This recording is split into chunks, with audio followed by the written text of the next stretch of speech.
오늘은 그리스도인의 사회 참여는 필요한가라는 제목으로 말씀을 드립니다. 다음번 시간부터는 구체적인 주제를 가지고 말씀드리게 되지만 오늘은 전체적인 측면에서 그리스도인은 사회 문제에 관해서 참여해야 하는지 아니면 도피해야 하는지를 말씀을 드릴 것입니다. 참여한다는 것은 세상의 마음의 문을 열고 세상을 섬기는 것을 말합니다. 도피한다는 것은 세상에 대해서 마음의 문을 닫고 등을 돌리고 세상의 신음소리에 관해서 외면하는 것을 말합니다. 여러분 생각은 어떻습니까? 그리스도인은 사회 문제에 대하여 참여해야 한다고 생각하십니까? 아니면 가능한 무관심하고 도피하는 것이 더 좋은 신앙이라고 생각하십니까? 이 질문에 대해서 오늘 본문에 예수님이 분명하게 말씀하셨습니다. 13절부터 15절까지 보겠습니다. 너희는 세상의 소금이니 소금이 만일 그 맛을 잃으면 무엇으로 짜게 하리요? 후에는 아무 쓸데없어 다만 밖에 버려져 사람에게 밟힐 뿐이니라. 너희는 세상의 빛이라. 산 위에 있는 동네가 숨겨지지 못할 것이요 사람이 등불을 켜서 말 아래 두지 아니하고 등경 위에 두나니 이러므로 집안 모든 사람에게 비치느니라. 그리스도인이 누구인지를 예수님께서 말씀하십니다. 너희는 세상의 소금이요 너희는 세상의 빛이라.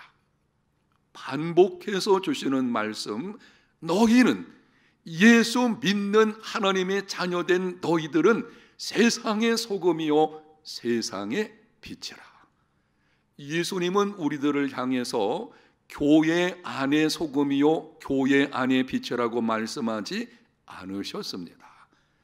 가끔 보게 되면은 교회 안에서만 소금 노릇하고 빛된 일들을 감당하려고 하는 우스꽝스러운 그리스도인이 있는 것을 보게 되는데요, 우리 모두는 그리스도인은 세상의 소금이요 세상의 빛입니다.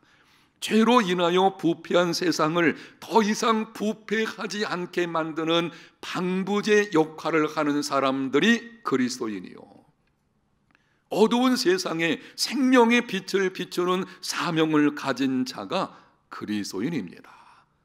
이렇게 정리해서 말씀을 드릴 수가 있습니다. 세상의 소금이라는 말은 그리스도인의 세상적인 역할, 사회 참여를 의미합니다.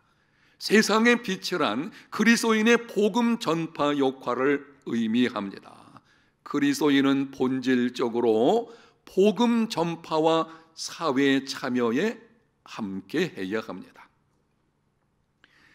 예수님의 공생의 사역을 보게 되면 성경은 이렇게 말씀을 합니다. 예수님이 3년여간을 공생의 사역을 하셨는데요, 그 내용을 정리해 보게 되면 마태복음 4장 23절, 예수께서 온 갈릴리에 두루 다니사 그들의 회당에서 가르치시며 천국 복음을 전파하시며 백성 중의 모든 병과 모든 약한 것을 고치시니, 사도행전 10장 38절에는 하나님이 나사렛 예수에게 성령과 능력을 기름 붓듯 하셨음에 그가 두루다니시며 선한 일을 행하시고 마귀에게 눌린 모든 사람을 고치셨으니, 예수님은 두루 다니시며 하나님의 말씀을 가르치시고 복음을 전파하셨습니다. 동시에 두루 다니시며 선한 일을 행하시고 악한 영에 눌려서 인간답게 살지 못하는 자들을 그 고통에서 해방시켜 주셨습니다. 예수님의 공생에는 복음 전파와 사회 참여가 균형을 이룬 사역을 하셨습니다. 물론 예수님은 직접 공공연하게 정치에 참여하시지는 않으셨습니다. 그러나 예수님의 가르침과 사역은 당시뿐만이 아니고 오늘날도 사회적으로 정치적으로 엄청난 영향을 끼치고 있습니다. 우리도 예수님처럼 복음 전파와 사회 참여의 균형 잡힌 믿음의 삶을 살아야 합니다. 그리스도인의 사명이 무엇인지 하나님의 말씀인 성경은 이렇게 기록을 합니다. 마태복음 28장 19절과 20절. 그러므로 너희는 가서 모든 민족을 제자로 삼아 아버지와 아들과 성령 이름으로 세례를 베풀고 내가 너희에게 분부한 모든 것을 가르쳐 지키게 하라. 볼지어다 내가 세상 끝날까지 너희와 항상 함께 있으리라 하시니라. 예수님의 우리를 향하신 지상명령입니다. 디도서 2장 14절에는 말씀합니다. 그가 우리를 대신하여 자신을 주심은 모든 불법에서 우리를 속량하시고 우리를 깨끗하게 하사 선한 일을 열심히 하는 자기 백성이 되게 하려 하심이라. 그리스도인은 예수님의 지상명령에 순종해서 복음을 가지고 땅끝까지 가서 제자 삼는 사역을 감당해야 합니다. 동시에 내가 구원받은 것은 선한 일을 열심히 하는 하나님의 백성이 되게 하시려는 것임을 알고 세상 속에서 세상을 바꾸는 선한 일을 힘써야 합니다. 명심하십시오. 성경은 복음 전파와 사회 참여를 분리하지 않습니다. 복음 전파하는 것과 사회 참여하는 것은 서로 동반자입니다. 둘 다 관심을 가지고 힘써야 합니다. 그런데 현실을 보게 되면 안타까운 면이 보이기도 합니다. 모든 교회가 다 그런 것은 아니지만 일반적으로 보게 되면 이런 성향이 있는 것을 보게 되는데요. 많은 교회들이 좋은 교인 만드는 것은 힘쓰면서도 세상 속에서 좋은 그리스도인으로 세우는 것은 상대적으로 소홀합니다. 복음을 전파하기 위한 전도 훈련하는 것은 열심히 하면서도 세상 속에서 그리스도인이 어떻게 살아야 하는지에 관해서는 소홀합니다. 심지어는 영적인 일은 선하고 육적인 일은 악하다고 이원론적으로 가르치기도 합니다. 그러다 보니 교회 안에서는 참 좋은 그리스도인인데 세상 속에서는 가정이나 직장이나 사업장에 가서는 그리스도인답지 않은 삶을 사는 것을 보게 됩니다. 그 결과가 무엇입니까? 복음 전도까지 막히게 되는 불행한 일이 일어나고 있는 것입니다. 이것이 오늘날 교회가 안고 있는 심각한 문제인 것입니다. 복음 전파가 얼마나 중요한지 알고 있어요. 교회가 나름대로 훈련하고 심습니다. 문제는 뭔가 하면 교회 안에서의 모습과 세상 모습이 다르다 보게 되어지니 사회 참여의 중요성이 얼마나 큰가 하는 것을 인식을 못하게 되어지니 결국에는 그게 부메랑이 되어가지고는 복음 전파까지 힘든 일이 세상이 이제는 교회에 대해서 등을 돌리는 이런 일이 일어나는 것을 볼 수가 있습니다. 여러분, 도대체 왜 이런 일이 일어나게 된 것입니까? 크게 우리는 두 가지 이유를 말씀드릴 수가 있는데요. 하나는 신학적인 이유가 있고 또 하나는 역사적인 이유가 있습니다. 먼저 신학적인 이유를 말씀을 드립니다. 하나님에 대한 지식이 없기 때문입니다. 정확하게 말씀을 드리면 하나님을 안다고 하지만 실상은 하나님을 알지 못하기 때문입니다. 여러분에게 누누이 설교 시간을 통해서 말씀드린 거 기억해 보십시오. 하나님을 아는 지식이 믿음과 삶의 모습을 결정한다. 하나님을 아는 만큼 믿음이 성장하고 믿음이 성장하는 만큼 삶의 모습이 달라지는 것입니다. 그런데 하나님을 알지 못하니 결국에는 이러한 현상들이 찾아오게 되는 것입니다. 하나님은 종교의 하나님이실 뿐만이 아니라 천지 만물을 만드시고 세상 모든 영역을 세우시며 그 모든 것을 절대 주권을 가지고 섭리하시는 분이십니다. 그런데 많은 경우에 많은 그리스도인들이 하나님을 종교 영역에 제한시켜 버렸어요. 교회 안에서 종교에서는 하나님에 관해서 이야기를 하지만 그 영역에서는 하나님을 하나님으로 하지만 그것을 넘어서 세상의 여러 영역들에서는 하나님을 하나님으로 인정하지 않는 모습이 있는 것을 보게 됩니다. 이러한 잘못된 생각이 사회 참여에 대한 무관심을 불러오게 한 것입니다. 명심하십시오. 하나님은 종교 영역뿐만이 아니고 정치, 경제, 사회, 문화, 예술, 과학 전 영역의 하나님이십니다. 하나님을 제한하지 마십시오. 교회 안으로 하나님을 가두지 마십시오. 세상 모든 영역을 세우신 분이 하나님이시고 죄의 문제가 아니라면 하나님의 일입니다. 그 모든 영역에 절대 주권을 가지신 하나님, 하나님에 대한 바른 인식을 갖는 믿음의 사람이 되시기를 바랍니다. 하나님은 언약 백성의 하나님이시며 동시에 열방의 하나님이십니다. 언약이라고 하는 말은 성경에서 아주 중요합니다. 언약을 빼놓고는 성경의 구속사를 이해할 수가 없습니다. 반드시 우리는 이 언약에 대한 내용들을 알고 있어야 합니다. 그러나 언약의 하나님만을 지나치게 강조하게 되면 하나님을 일개 부족의 신 혹은 지역신으로 전락시킬 위험이 있습니다. 구약시대 이스라엘 백성들이 이러한 우를 범한 것입니다. 그들은 하나님을 자기 민족만의 하나님으로 생각했습니다. 우리는 하나님의 선택을 받은 백성들이고 하나님은 우리들만의 하나님이다. 이러다 보니 열방을 향한 사명도 잃어버리게 된 것이고, 하나님을 민족 신으로 생각하게 되니 다른 민족에도 신이 있다, 이런 사고방식이에요. 그래서 하나님도 섬기고 우상도 섬기는 일이 벌어지고 거기서 타락이 나타난 것이고 결국에는 약속의 땅에서 쫓겨나게 된 것입니다. 여러분, 성경은 언약의 하나님이 아니라 창조주 하나님에게서 시작됩니다. 성경 첫 번째 창세기 1장 1절 태초에 하나님이 천지를 창조하시니라, 성경은 창조주 하나님으로부터 시작되고 있습니다.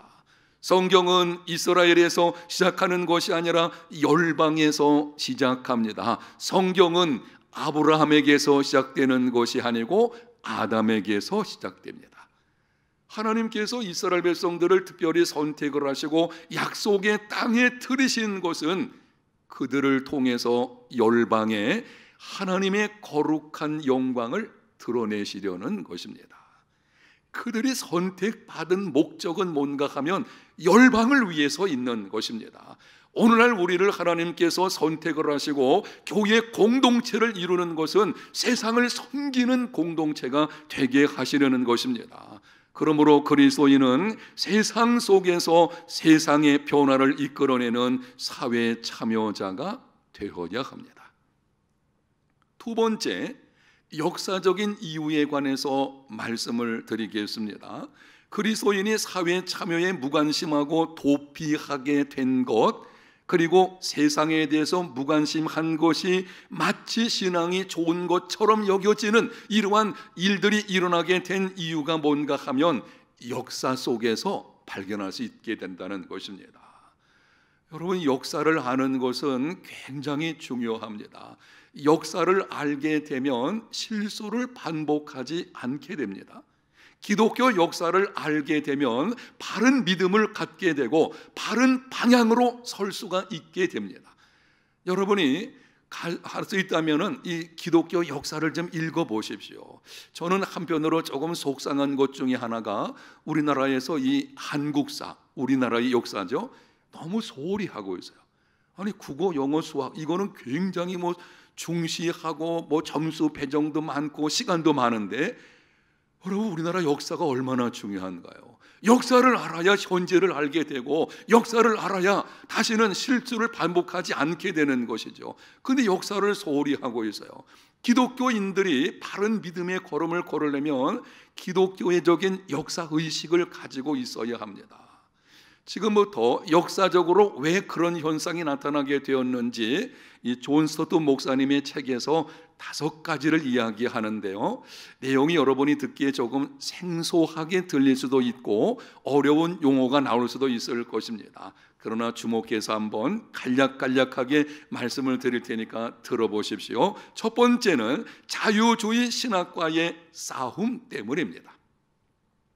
20세기에 들어오시면서 자유주의 신학이 물밀듯이 몰려오게 되었습니다.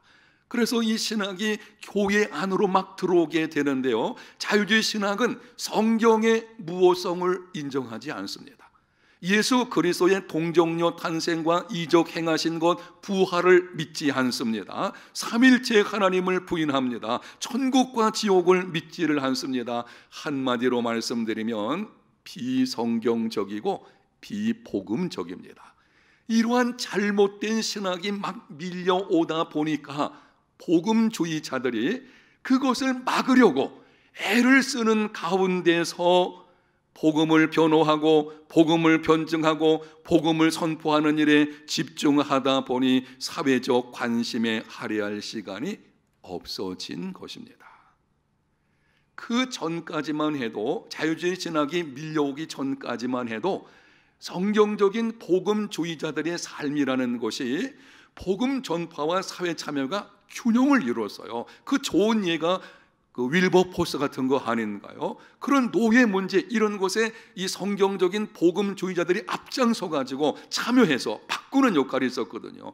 그런데 자유주의 신학에 대한 방어를 하다가 거기 신경 쓰다 보니까는 이 사회 참여 문제가 상대적으로 소홀해지는 일이 벌어진 것입니다. 두 번째는 사회 복음에 대한 거부감 때문입니다. 자유주의 신학자들이 사회 복음을 발전시켰는데요, 사회 복음이란 기독교화된 사회를 하나님 나라로 보는 것입니다. 하나님 나라를 정치적으로 해석하는 것입니다. 예수님을 정치적인 메시아로 보고서 사회를 뒤바꾸는, 사회를 개혁하는, 이거를 복음으로 생각하고 그쪽 측면에서 나가는 것입니다. 이게 문제가 뭔가 하면 이런 것입니다. 지금 여러분에게 반복해서 말씀드리는 것이 복음 전파와 사회 참여는 함께 균형을 이루어야 된다. 사회 복음은 복음 전파를 무시하는 거예요. 복음의 능력을 무시합니다. 복음이 아니면, 복음의 능력이 아니면 절대 구원은 이루어질 수 없거든요. 그런데 사회 참여 이쪽만 지나치게 강조하다 보게 되어지니 결국 복음에 관한 문제가 심각한 일이 벌어지게 되죠. 복음주의자들이 거기에 반발해서 전도와 개인의 자선 행위에 집중하게 되었고, 그러다 보니 사회의 정치적 행동을 도외시하는 일이 나타나게 된 것입니다. 사회 복음이라는 잘못된 이 현상들을 막으려고 하다 보니까는 그들이 주장하는 것에 대해서 반대, 자꾸 이 반대, 물론 반대해야 되죠. 잘못된 것이니까. 그런데 그걸 하다 보게 되니 이 한쪽 측면 사회 참여를 소홀히 하는 이런 일이 벌어지게 됐다는 것입니다. 세 번째는 전쟁의 영향 때문입니다.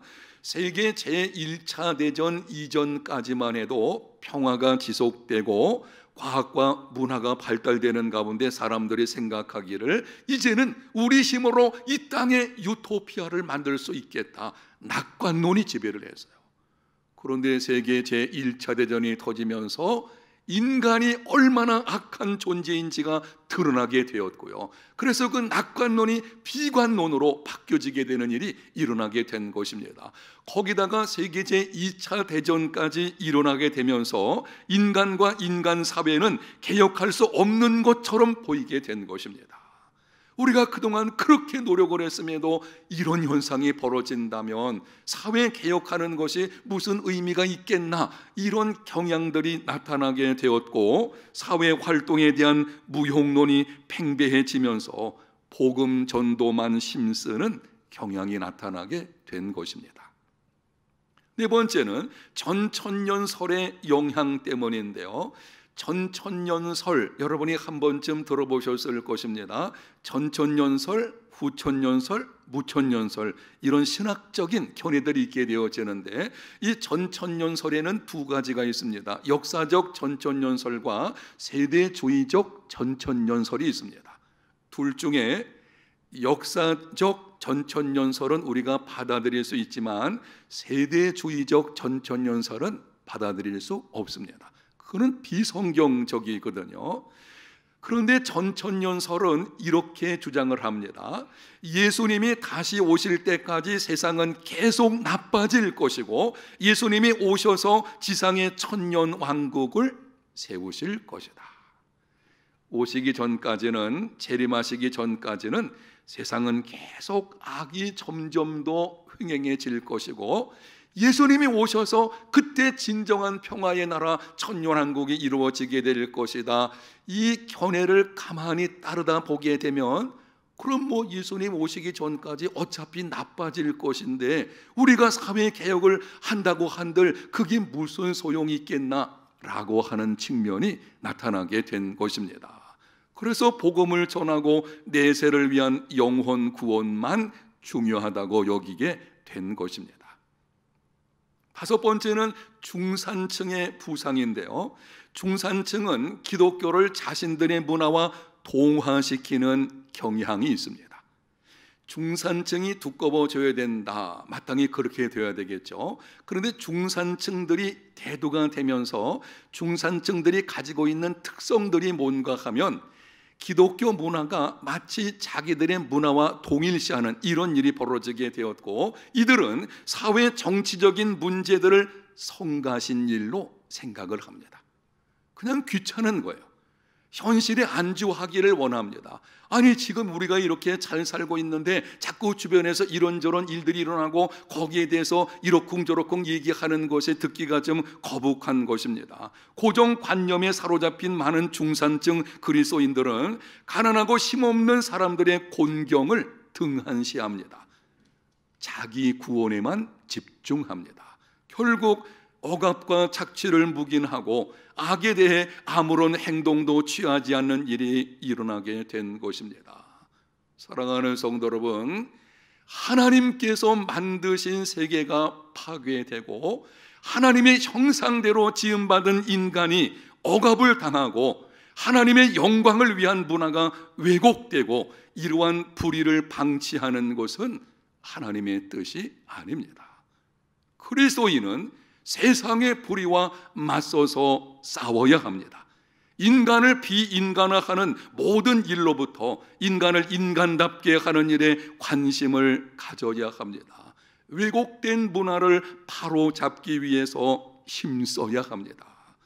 지금 여러분 세상을 보십시오. 얼마나 문화가 왜곡되어져 있나요? 매스컴을 보십시오. 완전히 타락한 문화로 이제는 어느 것이 옳은 것인지 분간하기 힘들 정도의 현상들이 나타나고 있습니다. 본래 문화는 하나님의 영광을 위해서 있는 것입니다. 하나님이 인간을 만드시고 명령하셨잖아요. 땅을 정복하라, 생육하고 번성하라. 이 정복하라 할 때 문화 명령이 포함되어 있거든요. 그건 본래 하나님께 주신 것입니다. 그런데 하나님께 영광을 돌려 하는 문화가 이제는 타락한 문화로 변질된 것입니다. 우리가 어떻게 해야 되겠습니까? 그리스도인은 그 문화를 정말 성경적인 가치관에 근거한 문화로 바꾸는 것을 힘써야 하고 그것이 쉽지 않다면 기독교적인 문화를 만드는 대안을 만들어내야 되는 것입니다. 하나님의 사랑으로 정의를 이루는 일에 헌신해야 합니다. 말씀을 정리하겠습니다. 그리스도인의 사회 참여는 필요한가? 필요합니다. 복음 전도와 사회 참여는 동반자입니다. 잃어버린 영혼을 구원하기 위해서 복음 전도를 힘쓸 뿐만이 아니라 사회 참여를 통해서 세상을 변화시키는 일에 힘쓰는 믿음의 사람들이 되시기를 축복합니다. 결론의 말씀은 이것입니다. 여러분 양쪽 손 제가 들고 있는데요. 복음 전파와 사회 참여는 함께 가는 것입니다. 이 일에 우리가 함께함으로 인해서 정말 세상을 바꾸는 소금과 빛의 사명을 감당하는 우리 모든 해운대 제일교회 성도들이 다 되시기를 예수님 이름으로 축복합니다.